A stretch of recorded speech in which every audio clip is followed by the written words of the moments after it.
So as we jump into the very first team, Josh, we got the Carolina Panthers. So last season, the Panthers went 2-15, despite having the first pick of the draft, though that was all trades and fun like that. They did get a new coach, Dave Canales. They have a whole new offense, which is going to be Dave Canales' offense coming over from Tampa Bay, where he did work wonders with Baker Mayfield. And let's take a quick look at the projected starting offense for the Cardinals, Josh. At quarterback, they're going to have Bryce Young. At running back 1, it's likely going to be Jonathan Brooks. Running back 2, after what we saw last year, probably Chuba Hubbard. Diontae Johnson, Adam Thielen, and Xavier Legette are going to be the top 3 wide receivers. You do have Jonathan Mingo in there as the wide receiver 4. Why not? I mean, he did have 83 targets last year, so I got to give him a little bit of props. Those are all going to Legette. And then rookie tight end, Jatavian Sanders. A lot of new names here, Josh, but I think we need to start at the top. Bryce Young, do you see improvement heading into year 2? I do, personally. I'm kind of excited to see what Bryce Young's going to bring to the table. I don't know that it's going to be very fantasy relevant just in terms of what he brings to the table, especially in a lot of your sort of standard redraft scoring settings. But if you are, playing in those super flex leagues, I think he can be a solid QB2. But I think more so what you're looking for is a solid second-year jump for Young that spreads the wealth among this offense. They went out when Canales came in, took over. Dan Morgan, former starting linebacker of the Carolina Panthers. Dan Morgan is now their general manager. Yeah, baby. Is now their general manager. They came in with a plan, and they said, we're going to protect Bryce Young. More to the point, we need to protect him up the middle. A quarterback that is only 5'10" needs to be able to step up and make throws. If you can't step up in a pocket when you're that short, can't see anything. Yeah. So he's going to be consistently on his back, throwing from his back foot, and it's going to lead to a lot more interceptions. I will give Bryce Young a ton of credit for as under pressure as he was last year. He only threw 11 picks. Yeah. Which that tells me that he makes some pretty solid decisions, right? That he's not just throwing the ball anywhere and everywhere and is trying to get the ball into the hands of his playmakers. The previously mentioned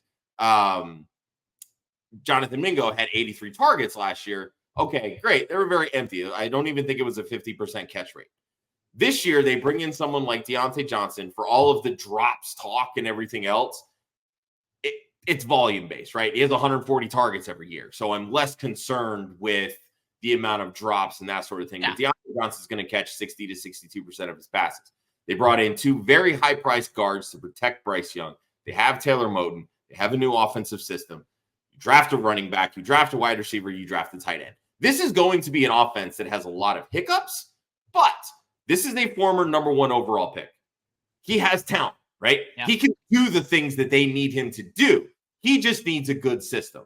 And this system over the last 2 years, in 2022 in Seattle, 2023 in Tampa, has yielded very positive results with quarterbacks that were on their way out. I have a lot of faith in Bryce Young to be able to not only get the ball to Diontae Johnson, but at least open this offense up to where it can be productive for fantasy managers. I have to quickly jump in here before I talk about Bryce Young. Caesar, we did it. We did it last week. We hit that 1,000 follower. And then my guy, you are the first super chat that does not work for us. So thank you. We will put that money to great use. Thank you so much, Caesar. We see you out here. And like I said, we love you guys. This has been all a great journey so far. And we very, very much appreciate it. Josh, you hit on all the things that I've read your article. I know how you feel about Bryce Young because you talked about a lot of this during your Diontae Johnson article. One of the things you didn't hit on was he did not have a lot of interceptions. He also didn't have a lot of touchdowns. And that is something only 11 touchdowns. I have to see a lot of improvement from. We knew he wasn't a big runner of the football, but to be honest, 40 carries for 253 yards. I remember back when Gardner Minshew was a rookie, because of course I do. And there was this whole hype around quarterbacks who hit 300 rushing yards tend to finish in like the top 15 in fantasy football. He's on a pace to be able to do that if he runs the ball a few more times. But more importantly, as you noted, 11 touchdowns, but they have improved in so many different areas. And then the improvement we saw from Dave Canales with first Geno Smith. Everyone likes to point to Baker Mayfield, but he did it with Geno Smith in Seattle first. And then he comes and does it with Baker Mayfield.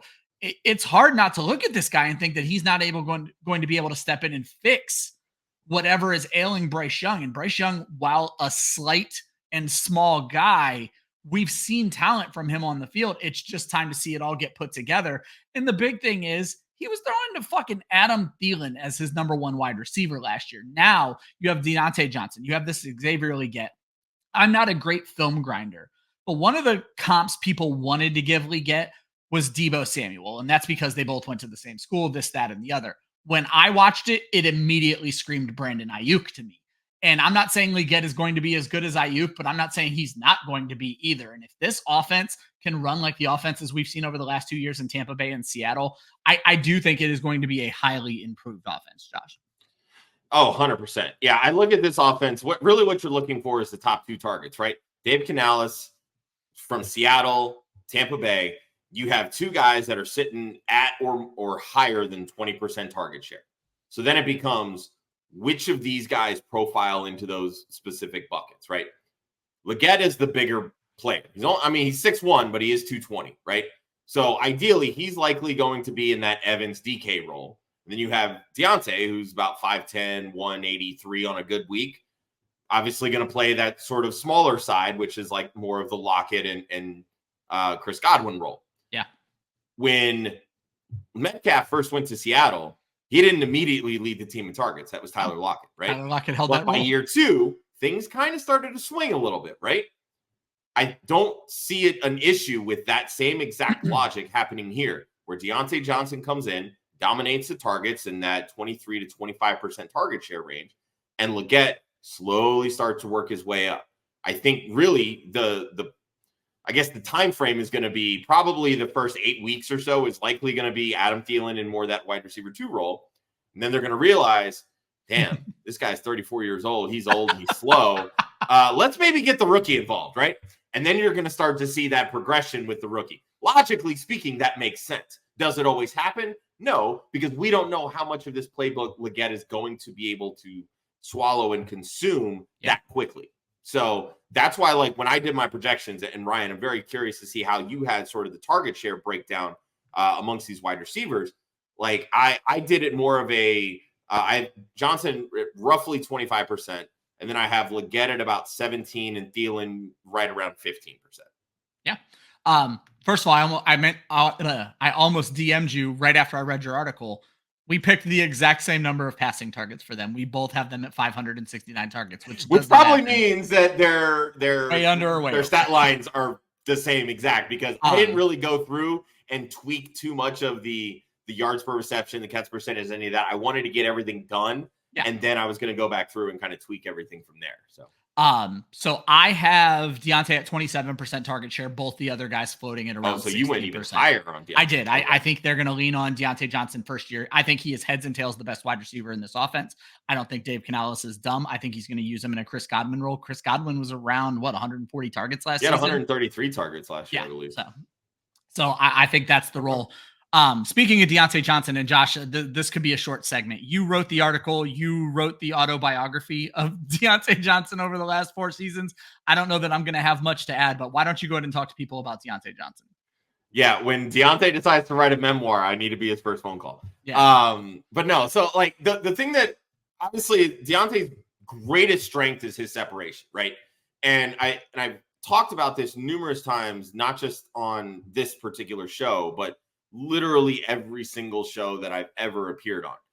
Young quarterbacks need targets that separate. They need players that know how to get open, because they are not looking to throw the football without any level of anticipation, right? So many of these offenses now aren't built on timing the way that like Miami is, for instance, right? Like they need to be able to they need to see their guy open before they're throwing the football.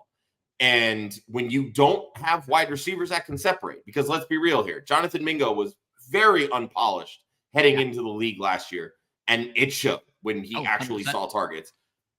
Adam Thielen at 33 years old, he's not separating very well. Yeah. He's got really good hands, but he's not separating very well. So that right there puts your young quarterback at a disadvantage. Diontae Johnson is one of the best route runners and separators in the NFL.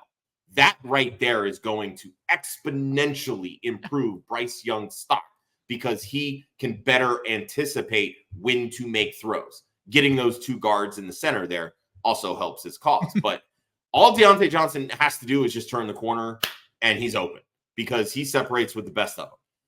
They don't play a ton of great corners in the NFC South. No. Right? AJ Terrell, I would think, is probably going to be the best one. And even he's kind of been hit or miss of late. Makes tackles. He gives up a lot of plays. And also, depending on how they decide to run their offense, Legette may see Terrell on the outside, to where if they move Diontae inside, Terrell doesn't travel. So exactly. So there's a lot of things that I think Diontae Johnson can bring moving from inside outside the same way that Chris Godwin could. I think the biggest difference between those two is that we've always known that Chris Godwin runs better out of the slot. Like, he wasn't great last year when they moved him more so to the outside. Diontae's always been a boundary wide receiver. Yep. So I think that in and of itself is going to improve Bryce Young's stock and ability to throw the football. Well, especially with the way Diontae plays and these new improvements on the offensive line, I think you're going to see a lot more bootlegs. And that could also play very well for Jatavian Sanders and whichever running back is playing, likely Jonathan Brooks, because Bryce Young isn't going to be a tuck and run. So if Diontae's not open, he's going to hit those coinciding underneath routes, which are likely to be JT Sanders and Jonathan Brooks. So the Texas rookies could be looking really good in this offense. But Josh, let's finish this thing up with one other rookie talking. And let's start off with, let's finish the Panthers up with Xavier Legette. And I'm actually going to get you started here. Like I said, when I was watching his film, he needs growth. There's a lot of room for Legette to grow. But I did not get Deebo Samuel vibes. I got Brandon Ayuk vibes. Now, there's not a whole big difference between Deebo Samuel vibes and Brandon Ayuk vibes. Brandon Ayuk, one of the first things they talked about when he was drafted was how great of a kick returner they thought he was going to be for the NFL. That's something that he could step into Carolina, and that matters this year. With the new kickoff rules, where it is basically a run play where all your guards are lined up in front of you, you could see Legette have value as a kick returner to get started while he's learning the wide receiver position. But I agree with you. They're going to start this thing with Adam Thielen. They're going to find really quick in their offense of 23-year-olds, 34 old Adam Thielen doesn't really fit the vibe of what they're going for. I don't know how much he has left in the tank. We've been literally burying Adam Thielen for 5 seasons now. So I don't know how much more we're going to see from Thielen. So I think Legette is a guy, and we preach this every year. First of all, be cautious about drafting rookies. If his ADP creeps into the single digits, don't touch him. But wait for the guy to drop him, because they're going to drop him in the first 3 weeks, because you have to have patience when it comes to these rookies. But Josh, I'm real interested. I didn't see a ton of him doing kick returns at South Carolina because he was their number 1 wide receiver, but I think that's a role he could step into right away for the Carolina Panthers. Yeah, I remember when we had John Lobb on. He mentioned the kick return side of things. I mean, in the last 2 years at South Carolina, he had 25 kickoff returns. He did have 1 return for a touchdown in 2022. So I don't think that's out of the realm of possibility for him to at least get his start doing that. But when you spend a first-round pick on a wide receiver, the first thing through your mind is not, oh, I need this guy returning kicks, right? They're not the Pittsburgh Steelers trying to throw Justin Fields out there. So, but what I love about the idea of Legette is he had almost a 50% contested catch rate last year. Yeah. And that's getting peppered with targets. He only had 2 drops with over 97 targets at South Carolina. So again, these are qualities that a young quarterback needs. If you're going up and getting the football and you have a set of hands that you're not just like, batting passes away or, oh, this hits my hand and then falls into the defender's hands. Like, a young quarterback needs to be able to develop trust there, right? So if you're going up, you're getting the football, you're bringing it down, that's what's going to lend Bryce Young to say, all right, that's my guy. I know I can trust him. It can throw it in tight spots. He's going to come down with that football, right? You saw that with Adam Thielen last year. Adam Thielen was the receiver he was in fantasy based on volume. It was not exactly. You weren't watching Adam Thielen play and be like, damn, he's beating Father Time. No, you were watching Adam Thielen saying, who else was he going to throw to? It needed to be Thielen. Yeah, I mean, he's averaged just last year over 3 yards per route run, over 6 yards after the catch per reception. That's what Legette brings to the table, right? Yeah. Same thing with Diontae Johnson. Diontae Johnson actually has a better career yak average than Chris Godwin. So these are all things that balance themselves within this Dave Canales system. Canales went out and got the guys that are going to fit with what he wants to do. That's what's going to make not only this offense tick, it's going to make Legette better. I mean, right now on Underdog Drafts, as of this day, May 22nd, he's going wide receiver 68. That is a steal in best ball drafts, right? Like, I know that Austin's been on a couple best ball episodes, Saturday with Mock It Like It's Hot, Tuesday night on Masterclass with Stacy and Jay. And we talk about correlation, right? Who did the Panthers play week 17? Like, this is a type of correlation lineup where you could bring in Bryce Young, Legette, Johnson, all at extreme values in best ball drafts. And they're cheap dart throws. Like, I understand, they're probably not going to be the most sought after, and I get that, but there's value to be had there if this offense clicks the way that we saw. I mean, how often did we doubt the Tampa Bay offense heading into last year? Yeah. So many in this community buried Mike Evans because they said, Baker ain't it. Dave Canales, who the hell is that? Look at the season that Bucs offense had. Amazing. So I'm not ready to roll over on this Panthers offense. I'm tempering some expectations. I don't think they're going to be a 10-win team and win the South or anything, but they only won 2 games last year. I mean, the signs are all pointing up, right? Yeah, even if really it's are. 4 wins, they're going to be a better offense. So yeah. And you mentioned you're not going to bet on them to win the South. And this is a new thing we've added to the show this season. And that is going to be our favorite bets for the Carolina Panthers. And we each picked one. Robbie dropped his in here. Me and Robbie's are about the same player. So Robbie took, Robbie works for Underdog. So he went with Underdog and he took their spicy pick, Diontae Johnson over 4.5 receiving touchdowns. And I stuck with it with Diontae Johnson over 825.5 receiving yards. And that number, Josh, felt insanely low to me. And you touched on this in your article where you had Johnson getting fewer targets than me, but you had him getting more yards than me. I think you projected that if everything went well, he could hit 11. I have him at 1060 and the over under is 825 right now. Yeah, I have him at 1075 in mine. I mean, like I said, in that article that I wrote, there's a lot of comparisons to 2022 Lockett, 2023 Chris Godwin. That's essentially the role that Diontae Johnson is going to play in this Dave Canales offense here in Carolina. Each of those years, Lockett, 12.3 yards per reception. Chris Godwin last year, 12.3 yards per reception. Last year, Diontae Johnson set a career high in yards per reception at 14.1.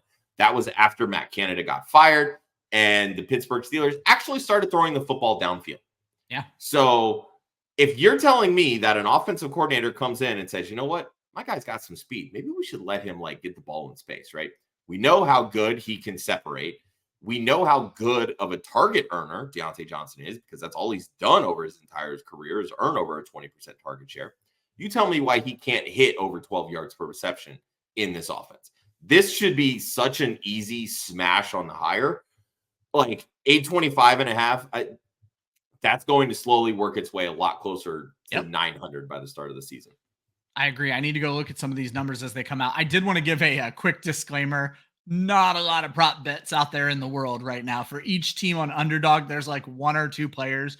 On FanDuel, it's almost all rookies and a running back here and there. So temper your expectations for our prop bets for at least the first 2 episodes. I think things will get a lot better come June when bookmakers have time to decide what they want to do. Huge shout out to our friends over at South Harmon.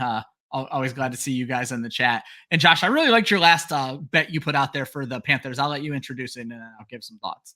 Yeah, so over on DraftKings Sportsbook, you can obviously make bets for different awards and things like that. I found this one really interesting because we know the Panthers drafted a lot of rookies. Their first 3 picks, all offensive rookies. Jatavian Sanders in the 3rd round, running back Jonathan Brooks in the 2nd, and of course, wide receiver Xavier Legette in the 1st. Xavier Legette is plus 4,500 to win Offensive Rookie of the Year, which, again, I mean, he is a first-round wide receiver. We know the guys that went top 10, Adunze, Neighbors, obviously Marvin Harrison Jr. A lot of those guys are going to earn probably even more targets than Xavier Legette. But I think my favorite one out of this, the first running back taken in this draft, Jonathan Brooks, plus 5,000 to win Offensive Rookie of the Year. Quarterbacks are always going to be favored. We know what type of situation Caleb Williams lands in. Obviously, Jaden Daniels, who we'll get to here in a little bit. There's all kinds of things that are saying don't make any of these bets.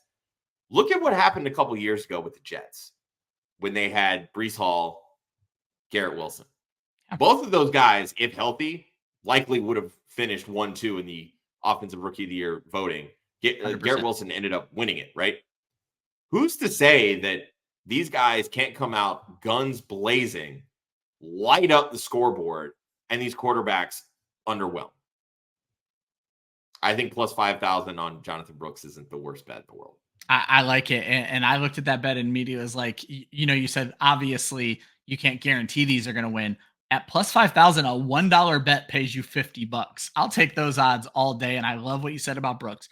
First running back off the board on a team that's going to need to run the ball. It just makes a lot of sense.